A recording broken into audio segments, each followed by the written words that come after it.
Welcome back to the Circuit of the Ark. I made a video a couple of years ago when I first set out my layout, and I did a walk around. And people from time to time have asked me what track pieces I use, and they'd like to also have a track similar to this, a layout similar to this. So they asked me what track pieces I use and where they go. And I did a walk around, and I kind of screwed it up because at the time I had an HO track sitting on top here, which is what I have a lot of the time. I have an HO track working on HO cars, and I just sit it up on top here. I'm At some point I'm going to have a space in the garage for a permanent HO setup, and I'll keep you posted on when that's happening. It's coming soon. But in the meantime, I do my HO work on top here, and then I'll take the track apart and I'll work on, my regular 143rd, 132nd and 124th scale cars on the digital track here. And so when I did the walk around for someone, I had the HO track, and I was too lazy to lift it up and get it out of the way before I did this. And I figured, I'll just, people could see underneath, but it wasn't a good idea. And so I'm going to do it again. And also, when I did that video, I was very unsure of myself on which turns, what the labels were for each turn, whether they were 130 or 160 or 230 or whatever. And so I didn't say anything. I just walked around and let the video do the recording, and let the whoever's watching, let them decide what piece it was. And I didn't want to make a mistake. I didn't want to screw up and get anybody upset that I said the wrong piece and they got the wrong track pieces, or got too much or not enough because of my error. So I was just quiet. But now, thanks to a viewer named Patrick, he gave me a nice, helpful hint on what to name these track pieces, going by the dashes in the amount of dashes in that center lane. And so it was very handy, and I'm going to be armed with that information as I walk around the track and do a proper walk around this time. And as you can see, I call this the Circuit of the Ark. My wife loves Noah's Ark just as much as I love slot cars, and she's got a collection around the house. And she donated this to celebrate our track, and that's the centerpiece of the track. I've kind of converted it to a Victory Lane kind of thing here. But that's the Noah's Ark for the track, the Circuit of the Ark. There's also some pieces that I like to keep around the track. I explained this in my first video or two on what I have around the track and why they're here. And I have things of sentimental value throughout my life. Field of Dreams, which I love, in Iowa. Took our son there and we played catch out there in the cornfield, and that's one of the highlights of my life. And so that ball from the Field of Dreams has a place here, as many other objects that, In Excess, one of my favorite bands of all time, along with Depeche Mode, the Beatles, but that's another subject. Different HO pieces, which I'll go into more detail in another video. I'll save that for later, because you're here to see the track video and the layout of the track, and I'm gonna stop going off on tangents like that. I'll try. So, all right, we're gonna take a little tour around the track, starting with the Carrera digital track piece. Now this, if I didn't explain, or I did explain in my first couple of videos, I have this small space, this small extra bedroom that I'll let you watch the first couple of videos to get into the story. But people put down Carrera by saying that the track is so large that if you only have a small area, it's not going to work, it's too big for you. Well, I just made this video to kind of prove that you can have a small extra bedroom or a small area. This is the track itself here measures 10 feet by 6 feet, 10 feet long and 6 feet wide, and a little extra I have borders all around the edges all the way around, so that little border space on both sides, so we'll call it 10.5 feet by 6.5 feet. So as long as you have that and a little bit extra to get around the back and one of the sides, and of course the front, if you have, we have people here and there's plenty of room. Most people stand in the front. A lot of people like to go on the side there so they get a good view. We'll take the arc off if it's in anybody's way. This way you have a clean view around the track. I have the TV, like I explained earlier in an earlier video, that I like to keep it on the track because I like to see, be able to glance at my lap times as I'm going around. It's a good point to focus on as I go around the back. I know what it's like back there. People are aware after they see what it's like back there. Nobody has ever complained. It's just something, and it's perfect to focus on as you go around, and you could see your lap times and your positions and stuff. If it ever does get in the way, I could mount it up on the wall in the corner there somewhere, and that'll be that. But so far, it's perfect where it's at, and nobody's complained. So, all right. So just to say that Carrera does work in a small area, and I want to, not persuade you, but encourage you to go the Carrera route if you have the chance and you have the space, because it's a very enjoyable system. I know there's other systems, so do your research and find out what's best for you. But I know this is best for me, and this is well loved, and I've had this layout for a couple of years now, and I haven't made any changes to it other than some slight elevations back there, because I have my grandkids. They come and run, and they like to go full bore, so that kind of prevents a few wipeouts, and anything you can is helpful to prevent a lot of that from happening. So, but eventually, as they get more skilled, those that'll come down probably, because I like a flat track. I don't like overpasses and underpasses. I like to get a flat layout and work your way around it, and that's just me. So, all right, back to the track now. Starting with the Carrera digital track piece, the control unit. It's roughly 13 inches. We'll call that a full straight for Carrera. So we're starting from here.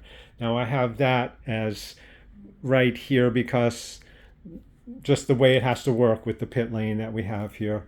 And you come from the start finish line right into the turn. Now, according to my tip that I got from Patrick, this has got 5 dashes. So this is a 230, a Carrera 230. And of course, you have the inside and outside borders pretty much all the way around everywhere you go. So those are the appropriate borders, inside and outside. If anybody needs the part numbers, just send me a message, and I'll let you know the part numbers and probably the best places to find them. So that's just something that you have to buy separately. They don't come with these turn pieces or any of the straight pieces. You have to buy a package of, I believe they come in 6 packs, and then they have little end cap pieces, which I'll show in a little bit. So, okay, like I say, this is a 5, so that's a 230. And now we're in turn 1 here, and this is 6 dashes, so this is a 160.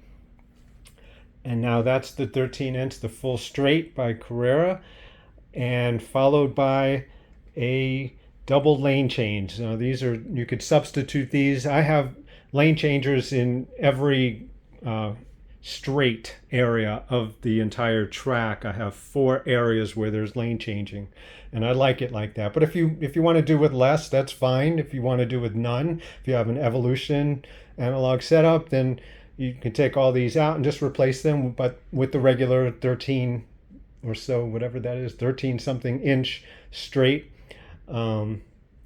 And there's 2 of them if you're going that way. And I have lane gates underneath there. Those are perfect to prevent I would say about 95% of all possible collisions are prevented with those lane gates. And those have been a lifesaver, especially when you have grandkids and they like to race and they don't like to stop for anybody, or heed the lane to anybody. It's perfect to prevent all that from going on. And Now let's see, we're going into turn 2 here, which is, I count 6. I hope I don't screw up my count. I'm looking through my phone, so bear with me. I'm going to try not to make any mistakes, but I'm not perfect. So that's 6, so that's a 160. Okay. And now followed by the 5 dashes is a 230. And now we're into the little short shoot on the back stretch, which that's the full length Carrera straight, followed by the double lane changers, or like I said, you could substitute these for 2 regular full length Carrera 13-inch straights. Now we're going into a little loop here where we have a 3 dash, which is a 130. And I'll try not to lose perspective on you here. And that's 3, 4, 5, 6 dash, right? 6 dash, that would be a 160. And a 3 dash is a 130. And 6 dash is a 160. And a 6 dash is a 160. And now curving the other way is a 6 dash, a 160.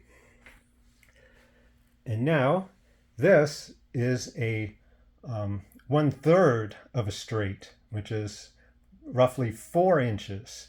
And if I would suggest, if you're going to purchase some track pieces, purchase a bunch of 1/3 and 1/4 track pieces, which are roughly 4 inches like this, or 3 inches, a little bit shorter.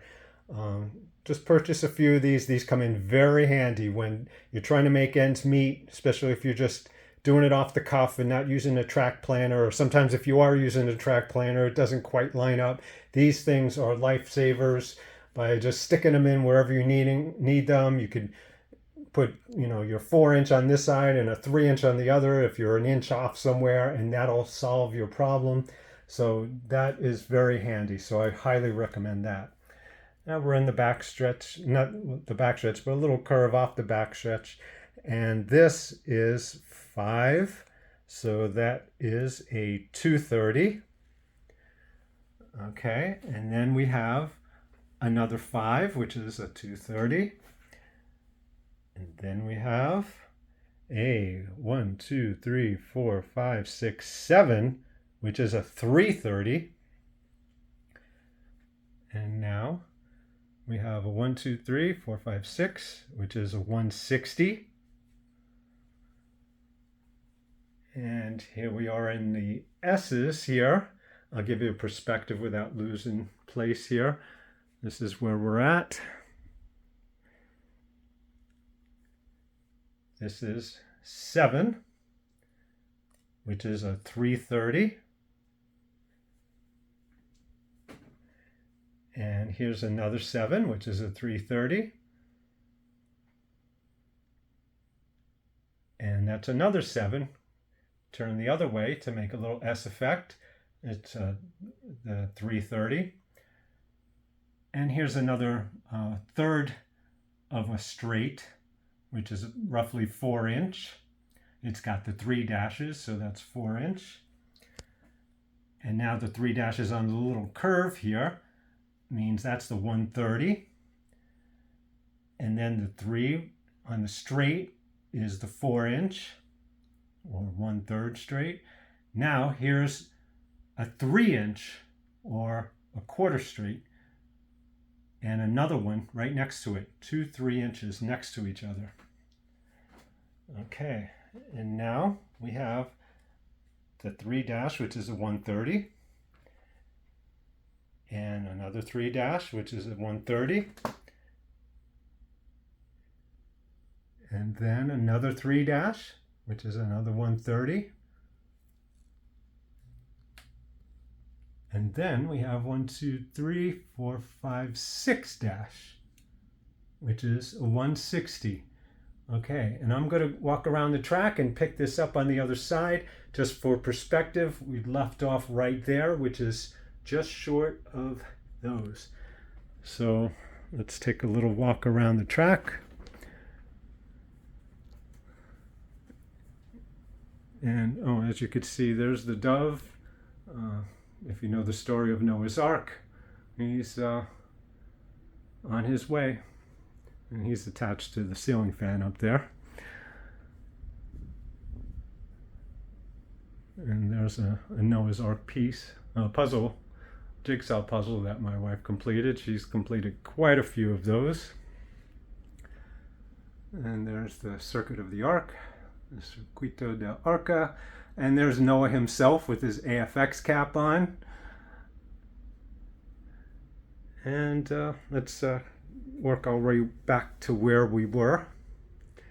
So we can continue. Almost finished with this little journey around the track. Okay, so now we're going to pick up where we left off. And this, there is, right there, a 3-inch or quarter straight right there, followed by a regular 15 or 13-inch straight. Now that I use as to to charge my controllers.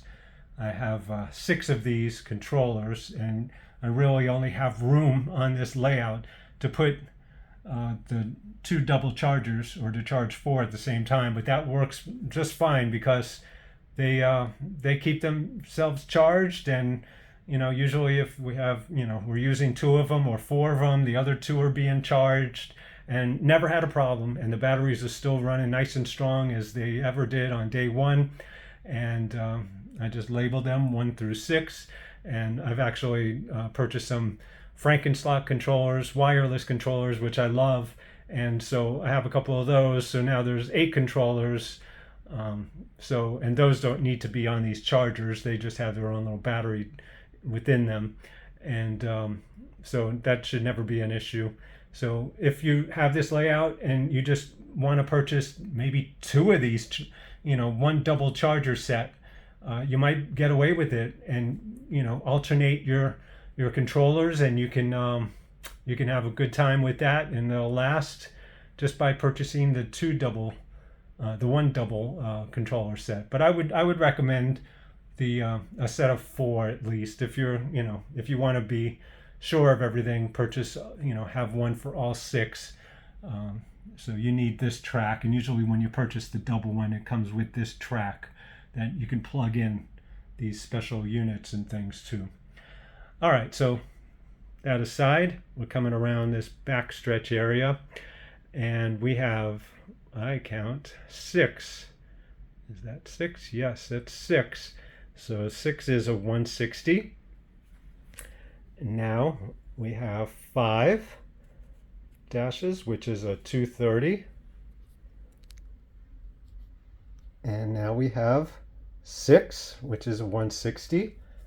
And behind the TV here, in this little turn, I guess you would call it 3 if it's an oval, but it's not an oval. This is 6, so this is a 160. And back here I have, it's not a double lane changer. There's this regular 13-inch straight. Every lane changer I have, there's a 13-inch straight before it to give time to situate yourself before you change lanes. Now this is the only lane changer I have that's not a double lane changer, and that's because this is going to be working its way to the pits. So if you're on the outside lane, you need to work your way to the inside lane to make a pit stop. There's only one way to go, so you could change without making a mistake, and you'll find yourself on the inside lane ready to go into the pits. And so we're going to end it there. There's those 2. If you don't have a pit area, if you don't want this, you can just substitute that for a couple of regular 13-inch full-length straights. All right, so let's take a little walk back around, get you the scenic view as we come back around to finish off this layout. And let's see. Just bear with me as we get by here. Okay, now to situate ourselves, we were behind the TV back here. And there's the double lane change. The outside to inside lane change, getting ready for the pits, and we'll pick up right here where we left off. And there is a 5 dash, so that's a 230. And then we have a 6 dash, which is a 160. And now this is an area that I have to perfect on because it's not advisable to have pit lane right after the turn. You have to go very slowly to make sure that you catch that, because otherwise you're going to miss that if your car is drifting a little bit too much and the sensor won't pick up, and you'll miss the pit lane. So you kind of have to go slowly, but we just incorporate it into the layout here and it works. It's not ideal, I would suggest, and a lot of people would advise having at least a 4-inch straight right in that area, but it's a little too tight here to work. It might be something that I change around in the future, but for now this is how it is and it works. So you have the regular Carrera full straight with the entrance to pit row if you want that, and then the another straight, and of course the single lane for pit road. That's the fueling station, and if you do some research on how to fuel, you'll learn how to deal with that, and that's a wonderful aspect of Carrera Digital. And another, here's my down the front stretch, a double lane changer, and I have an extended pit lane here, just to vary off here. It's I like to have this long, extra long pit lane, because when people are coming out of the pits, there could be a lot of crashes for people who don't pay attention or people who don't anticipate a car that's coming out of the pits. So I have the double lane changer here, or you could put, like I always say, you could put your regular Carrera full length straights here in place. But this way, if you're in this inside lane and you see somebody's coming out and maybe they're not an experienced driver, or you think they're not attentive, you could change lanes here and switch to the outside lane and avoid them and avoid a catastrophe as they're coming out. Or it's a good strategy if you're coming down here and you're side by side or near side by side with somebody and you're anticipating coming to the finish line, because we're pretty much back to the finish line. And if you want to cut them off and get in front of them before they have a chance, you can change lanes, whichever lane you're in, change lanes to the other lane and cut off the driver beside you or behind you and give them no more chances to pass you as you come. And there's the regular full length straight, and the return from the pit is merging back into the track, and we're back to our control unit start finish line. So that's a proper walkthrough, I hope, of the track. I hope I've helped people out, on anybody who is interested in setting up a Carrera Digital. Like I said, I've had this for a couple of years now, and I just love it as much as I did on day one. And I don't think this is going to change. If it does, I'll keep you posted, but I just absolutely love it. And I think you will too, if you have a room or an area of this size and you'd like to work with Carrera. It's just beautiful. Great experience. And I hope I've helped someone out. And thank you so much for watching. All right, take care.